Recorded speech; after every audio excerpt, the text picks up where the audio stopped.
Oh, ito po ang ulam na ibabahagi ko sa inyo mga kaibigan. Bihira po ako magluto nito dahil mahirap pong makakita ng pata din sa lugar ko Kapag ako'y nabibisita sa lugar ng aking kapatid sa Las Vegas, madalas po ito po ang request nila. Since ito naman ang isa sa mga gustong lutuin ng kaibigan natin din sa ating tambayan, sabi ko, sige po, malaking kawa po ang gagamitin natin at magpapainit po tayo ng mantika at igisa na po natin ang ating bawang, ang ating sibuyas.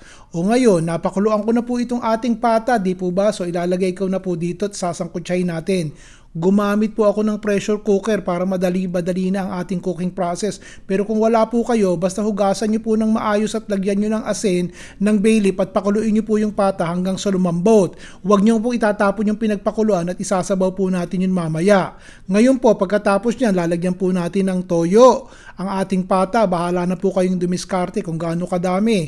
Lalagyan po natin ng konting suka at ito po ipakukuluan natin sandali. Kung kayo po nanonood pa hanggang ngayon, mga kaibigan, maraming salamat po ha. Dagdagan po natin ng asukal. Ang tamis naman bahala din po kayo. Doon po sa mga bago nating manonood, hello po sa inyo. Pakisabi nga kung saan po kayo nanonood at nang mabulyawan na rin po kayo.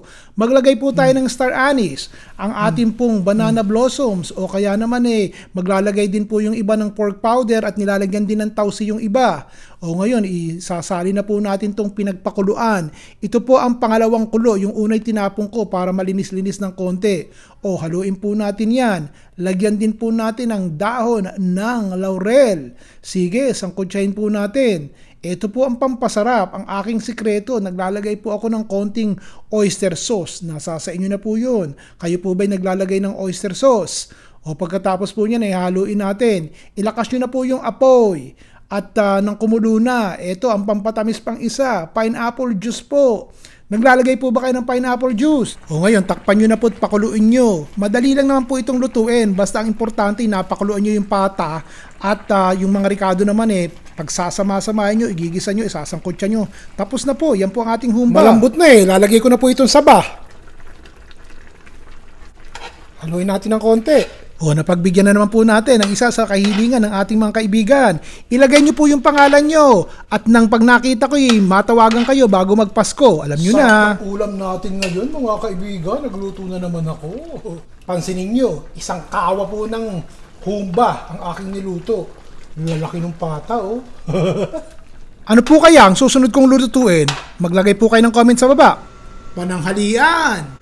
Ayos po ba? O yan po ang hiling ng iba sa inyo So pinagbigyan natin. Basta mag-comment po kayo. Dini sa baba, babasahin ko po.